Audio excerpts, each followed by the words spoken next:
Story 1. I work as a security guard at Westfield Mall, and I've been doing this job for about 8 years now. Most days are pretty routine: shoplifters, lost kids, the occasional medical emergency, but nothing prepared me for what happened last Saturday at the department store.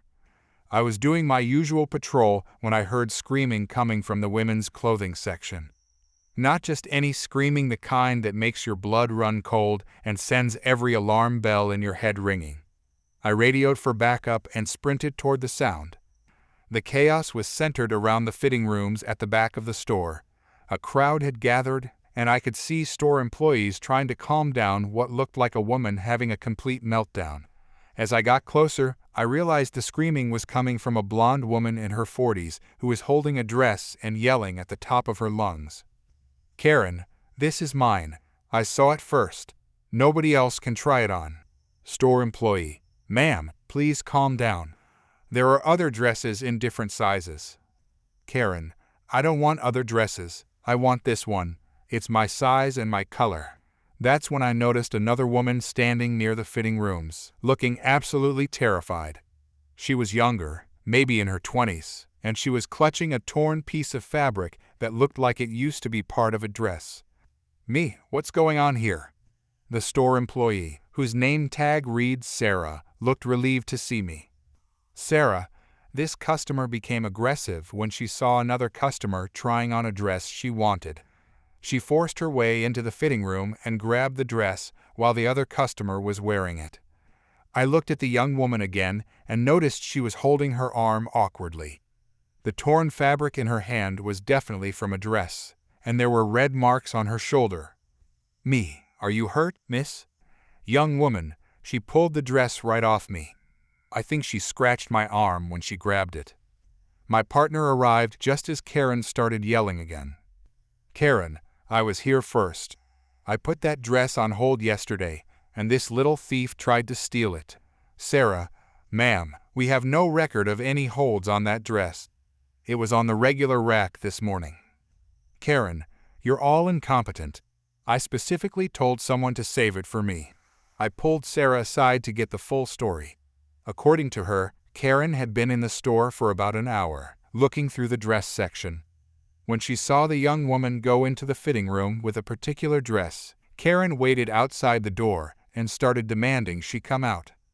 Sarah, when the customer didn't respond fast enough, she just pushed open the fitting room door and grabbed the dress. The other customer was still wearing it. That's when I realized the severity of the situation. This wasn't just a dispute over merchandise, this was assault. "Me, ma'am, I need you to put the dress down and step away from the other customer." "Karen, I'm not putting anything down. This is my dress." The young woman was clearly shaken and kept touching her arm where the scratches were. "Young woman, I just wanted to try it on. I didn't know anyone else wanted it." "Karen, well, you should have asked. Common courtesy. But your generation doesn't know anything about respect." "Me, ma'am, you cannot force your way into a fitting room and physically grab clothing from another customer." "Karen, she was taking too long. I have places to be." My partner was reviewing the security footage on his tablet, and his expression told me everything I needed to know. "Partner, we've got it all on camera. She definitely pushed into the fitting room and grabbed the dress while the other customer was wearing it." "Karen, that's not what happened. She attacked me." The young woman started crying at this point, and several other customers began speaking up about what they had witnessed. Customer 1, "I saw the whole thing. That woman barged into the fitting room like a maniac." Customer 2, "She was yelling and being aggressive from the start. I made the call to contact the police." This had escalated beyond a simple retail dispute into criminal behavior. "Me, ma'am, I'm going to need you to wait here while we sort this out. The police are on their way." "Karen, police? You're calling the police on me. This is harassment. I'm the victim here." When the officers arrived, they reviewed the security footage and interviewed witnesses. The video clearly showed Karen pushing open the fitting room door and forcibly removing the dress from the young woman, causing her to stumble and hit her arm against the door frame. "Officer, ma'am, You're under arrest for battery. Karen, this is insane. All I did was take back my own dress. Officer, the dress belonged to the store, and you assaulted another customer to get it. As they led Karen away in handcuffs, she was still screaming about how unfair everything was. The young woman was treated by paramedics for her scratches and gave a statement to the police. The aftermath was swift and satisfying. Karen was banned from the entire mall permanently. The young woman decided to press charges and also filed a civil lawsuit for assault and emotional distress. The store gave her the dress for free and offered her a gift card for her trouble. But the real kicker came when the security footage went viral on social media. Someone had filmed Karen's arrest on their phone, and it spread like wildfire. The video showed her being led away in handcuffs while screaming about her dress. The comments were brutal, and her behavior became a cautionary tale about entitled customers. Karen ended up pleading guilty to misdemeanor battery and had to pay a fine plus damages to the young woman. The civil lawsuit was settled out of court for an undisclosed amount. The dress, by the way, was a regular off-the-rack item that the store had 6 of in the same size and color. Karen could have simply asked an employee to find her one, but entitlement doesn't operate on logic. The young woman came back to the mall a few weeks later to thank me personally. She said the experience had taught her to stand up for herself and that she was proud of how she handled the situation. Sometimes justice comes in the form of handcuffs and a permanent ban from your favorite shopping center. Story 2. I've been working at Paws and Claws Pet Grooming for 3 years now, and I love my job. There's something really satisfying about taking a scruffy, matted dog and turning them into a fluffy, clean pup. Most pet owners are grateful for our work, but every now and then we get someone who thinks the rules don't apply to them. I started working here right after finishing my certification in pet grooming. The owner trained me well on all the safety protocols, especially about requiring vet clearance for certain treatments. We offer full-color dye jobs for pets, but only with written approval from a veterinarian confirming the animal can handle the chemicals safely. It's not just a company policy, it's the law in our state. Last month, this woman walked in carrying a small white poodle mix. The dog was adorable, but I could tell right away that the owner was going to be trouble. She had that look, you know the one, like she was already annoyed before anyone had even said anything. Karen, I need a full rainbow dye job for my princess here. I want pink, purple, blue, and green. Make her look like a unicorn. Me, that sounds like a fun look. Do you have vet clearance for the dye treatment? Karen, vet clearance. What are you talking about? She's perfectly healthy. Me, I'm sure she is, but state law requires written approval from a veterinarian before we can use any chemical dyes on pets. The chemicals can sometimes cause allergic reactions or skin irritation. Karen, that's ridiculous. I've been dyeing my own hair for years. It's the same thing. Me, actually, it's not. Pet skin is much more sensitive than human skin, and some dogs can have severe reactions to hair dye. That's why we need the vet clearance. Karen's face was already turning red, and I could see her grip tightening on the dog's carrier. Karen, look, I don't have time for this nonsense. My princess has a photo shoot tomorrow for her Instagram account. She has over 10,000 followers who are expecting to see her new look. Me, I understand you're on a deadline, but I can't perform the service without proper clearance. Your vet can probably fax the approval over today if you call them.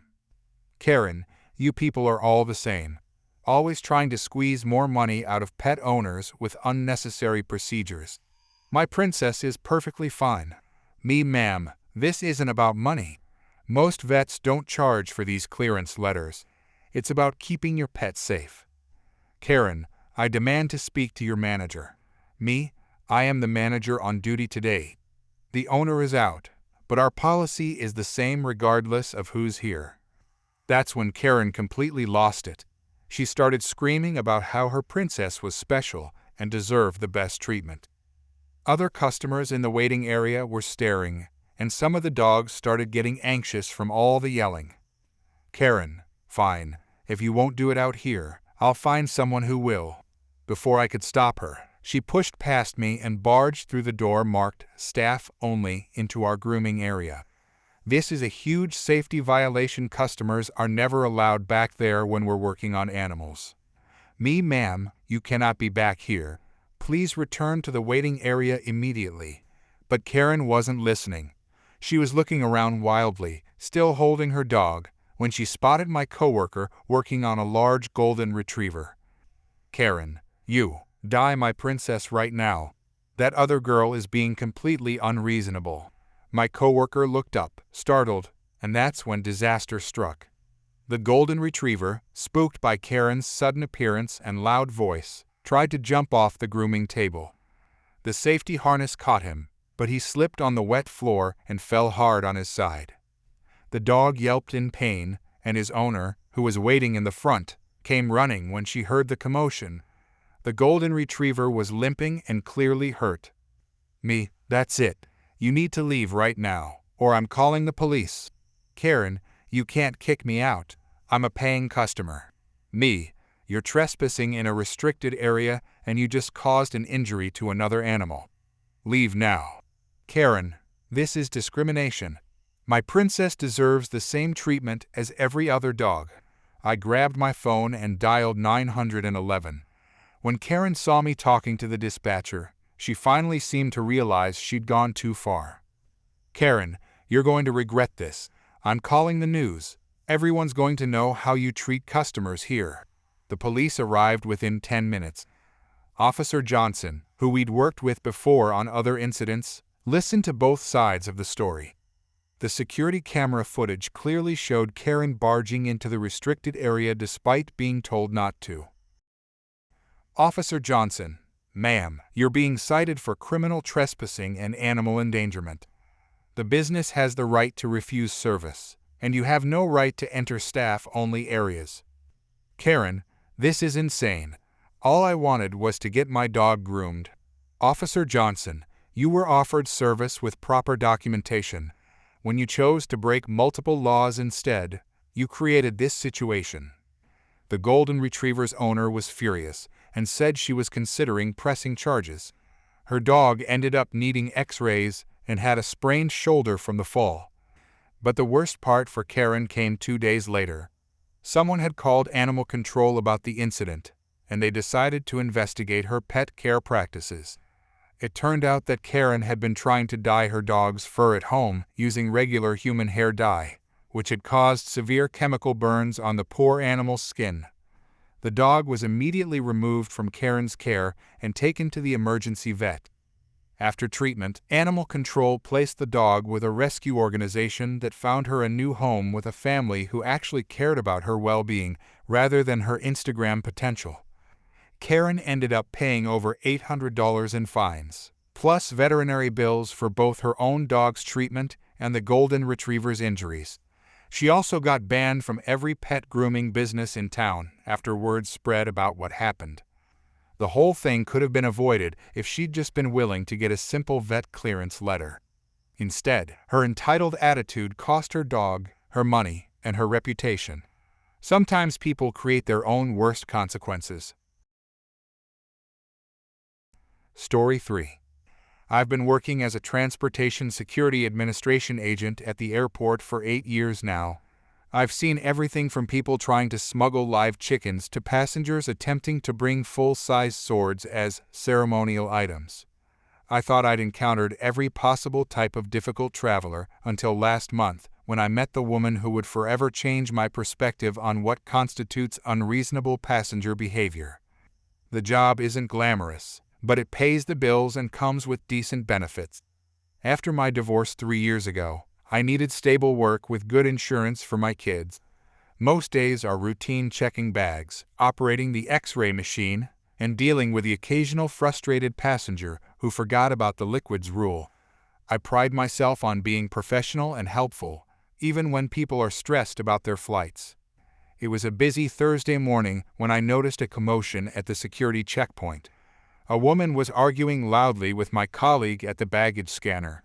She was well dressed, probably in her 40s, carrying what appeared to be a large kitchen appliance in a designer bag.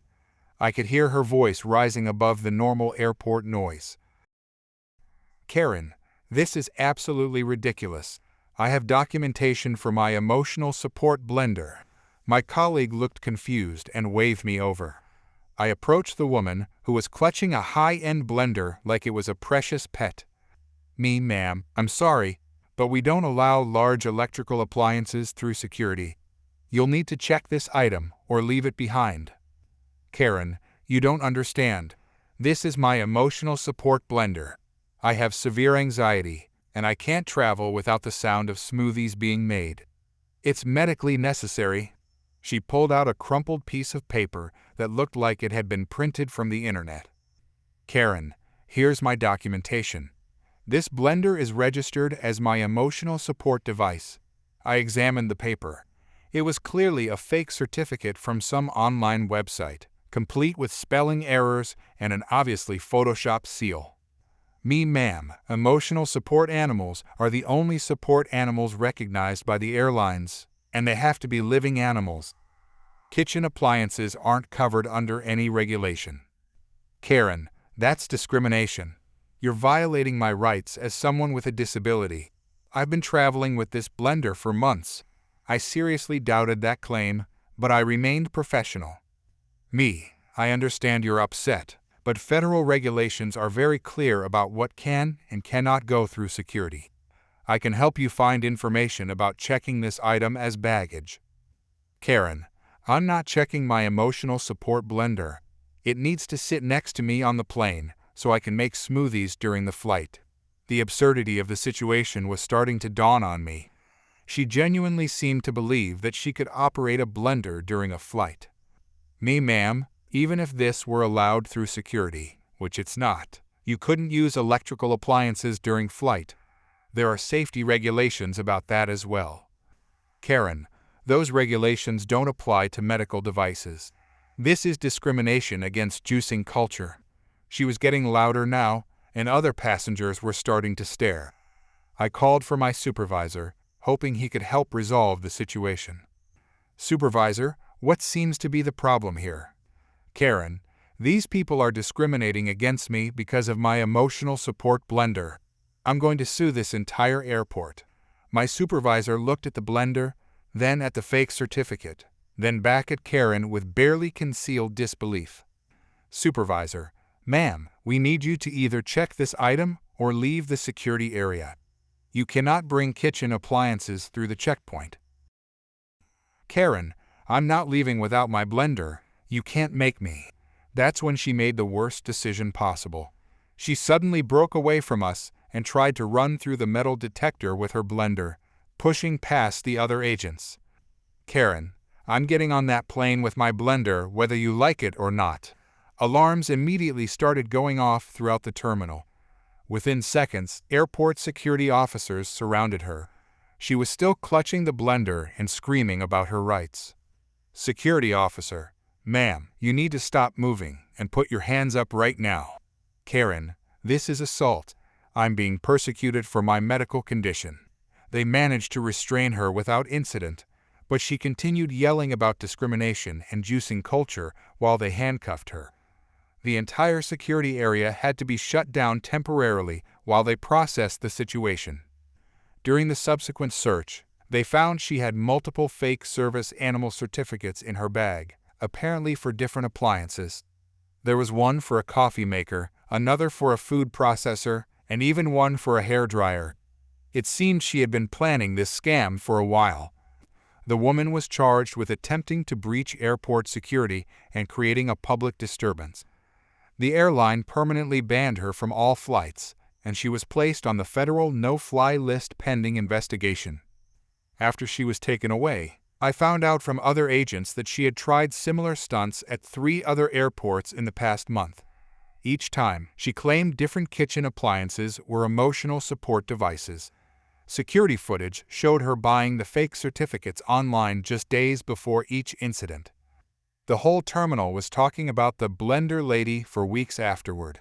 It became legendary among airport staff, the woman who thought she could bring a kitchen appliance on a plane as an emotional support device and actually tried to fight her way through security to do it. Sometimes I wonder what goes through people's minds when they come up with these schemes. The amount of effort she put into creating fake documentation could have been used for something actually productive. Instead, she ended up banned from flying and facing federal charges, all because she couldn't accept that blenders don't belong on airplanes. Story 4. I've been working as a children's librarian for about 3 years now, and I absolutely love my job.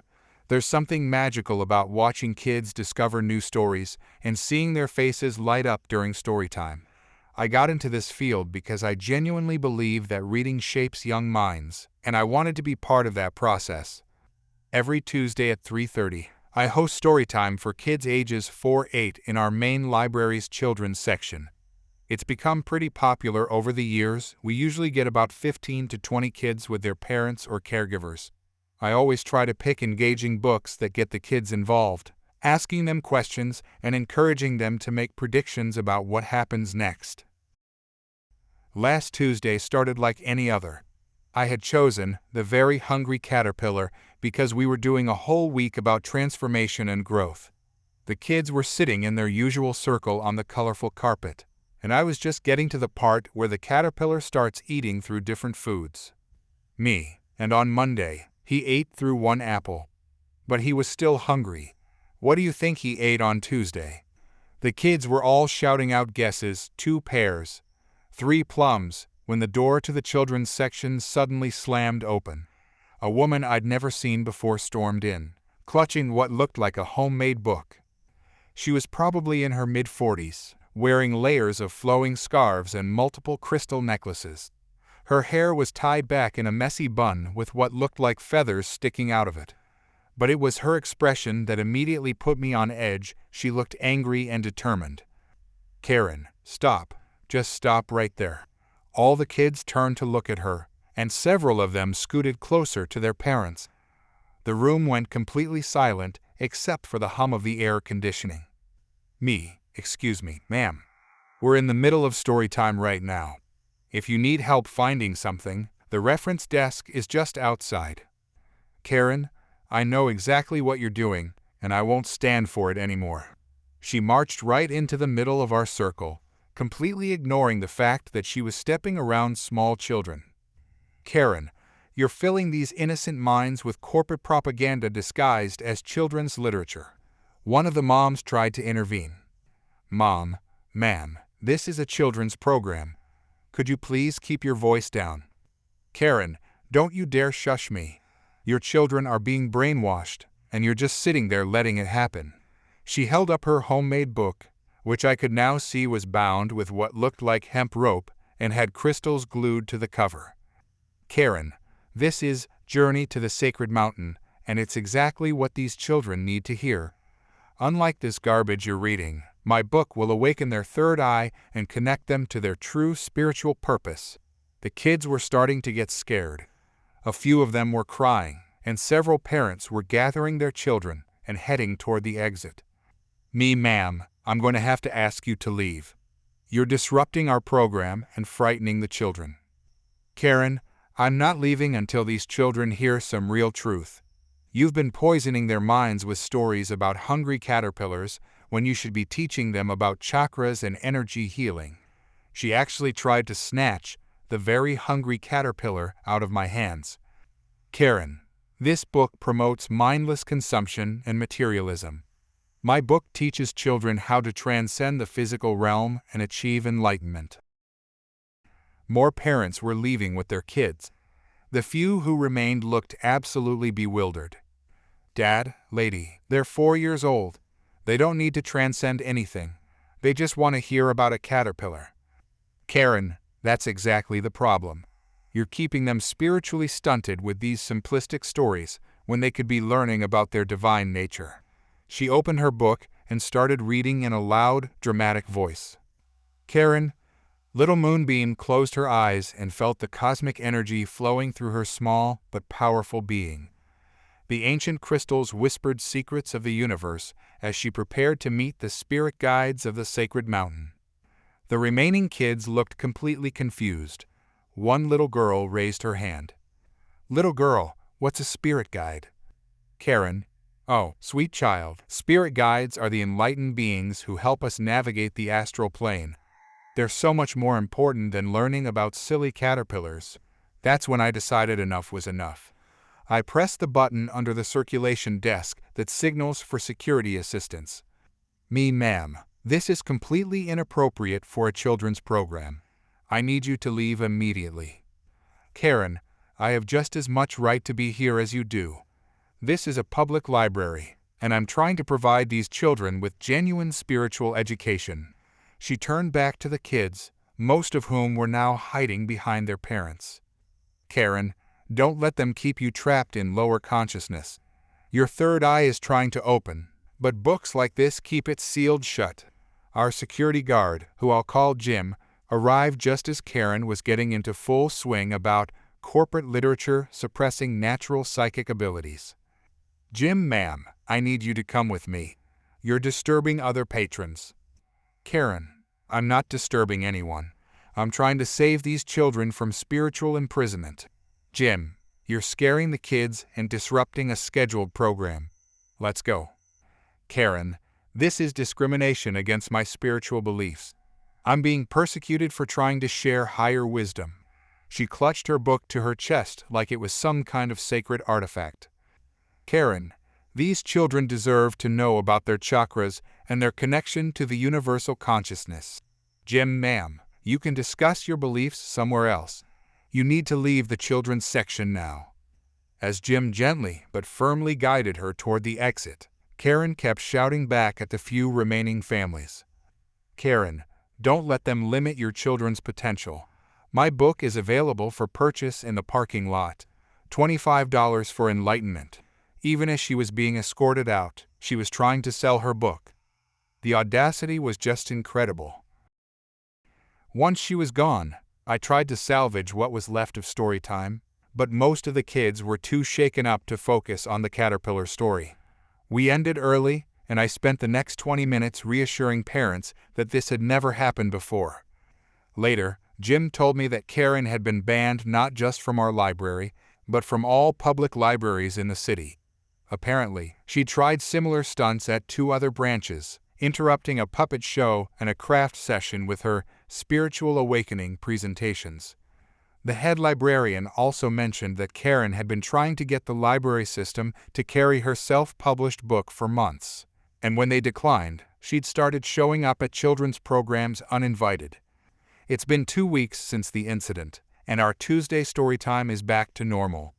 The kids who were there that day still occasionally ask about the scary crystal lady, but they seem to have moved on pretty quickly. I just feel bad that what should have been a fun, educational experience got turned into something frightening for those kids.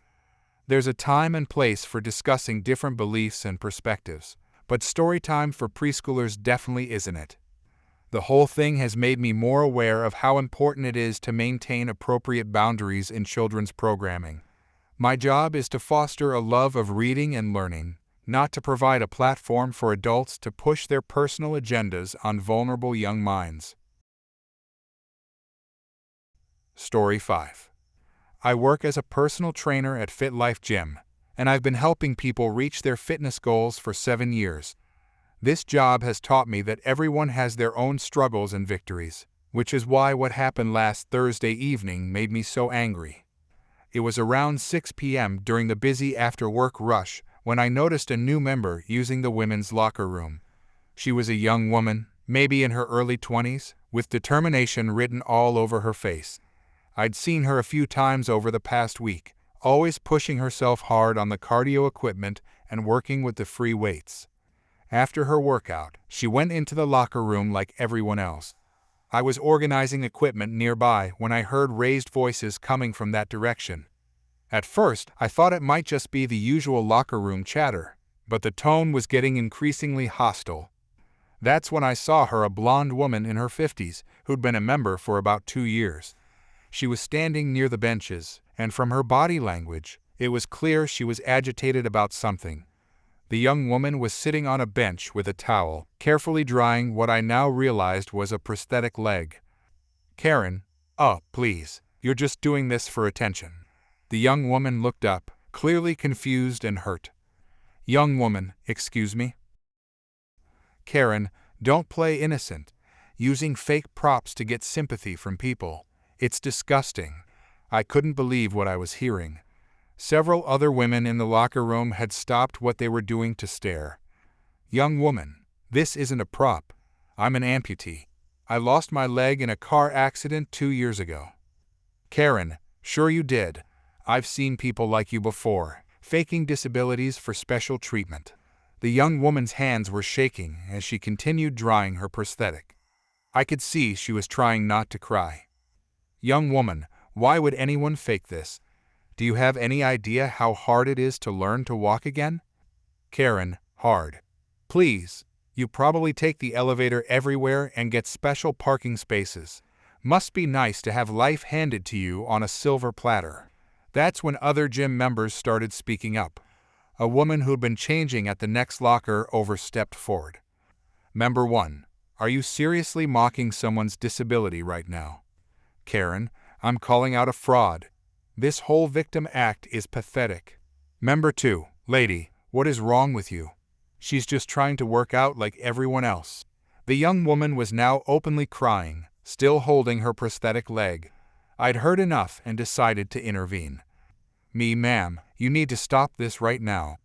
You're harassing another member." "Karen, I'm not harassing anyone. I'm exposing a liar."